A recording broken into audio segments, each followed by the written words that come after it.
Hi everyone, in front of me I've got REALME Pad, and let me share with you how to activate automatic system updates on this device.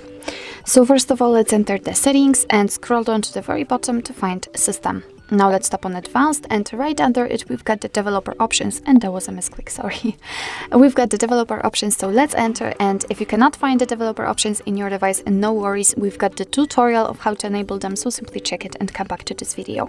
So if we are on the developer options, right now we have to scroll down in order to find this option, automatic system updates, which is, as you can see in my case, turned off, so just tap on this switcher to turn it on. So from now on your device will be allowed to apply updates when it will be restarted.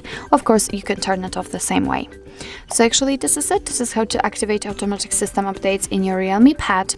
Thank you so much for watching. I hope that this video was helpful, and if it was, please hit the subscribe button and leave the thumbs up.